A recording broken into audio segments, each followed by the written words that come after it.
nwoke ọma ya mara gị mma nwanne ahụrụ m na enweghị obi aṅụrị since emege celebration biko ka ọ tara ya onye iwu afọ m bụ Ebuka Benjamin Okereke nke eji sharp mara na Abidjan ma na Nigeria. Yes. Ihe a na-eme dị anyị mma ọhịa ji nọrọ ebe a taa. Ele ihe mege today? So ihe anyị nọrọ ebe a taa bụ maka wa brother bụ Victor Alaye nke echiri today eze ndị Igbo na Abụaso. Tata ihe aha ya wụzi ihe a ga na-akpọ ya wụ eze Victor Alaye eze ndị Igbo na Abụaso. Ọ maka ya ka eji nọrọ ebe a taa. Ilekwa n'anya ị ga-ahụ ndị mmadụ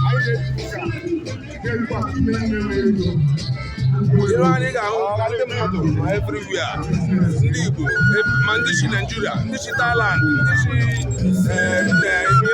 many countries dị iche iche. Onye ọbụla bịara taa I support all this our brother. Yes, and ihe mere today gara nke ọma. Onye ọbụla dị happy.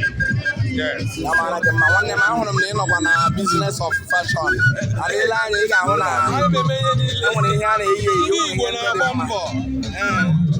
Igbo na-agba mbọ n'eziokwu. Anyị mekwara na-emekwa ihe okeshọn. Anyị nọrọkwa na-akpọsịkwa ngwa ahịa anyị. Ma ihe eji mara ndị Igbo bụ afịa. Ihe eji mara ndị Igbo bụ afịa. Ndị Igbo na-azụ afịa.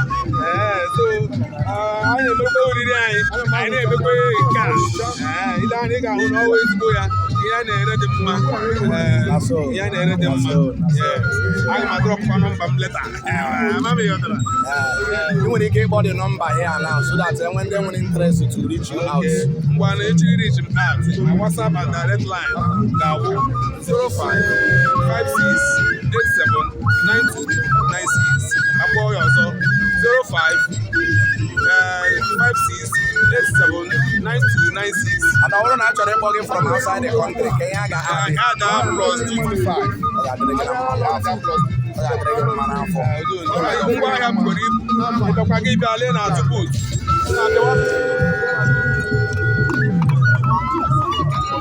ahụ na ihe niile zuru ka enye ndebe na so ndị Igbo na-agba mbọ, ndị Igbo mgbọrọgwụ na-emesi ihe ike. Ọ ga-adịrị gị na mma nwoke ọma, ya mara gị mma. Ya mụkwara gị nna.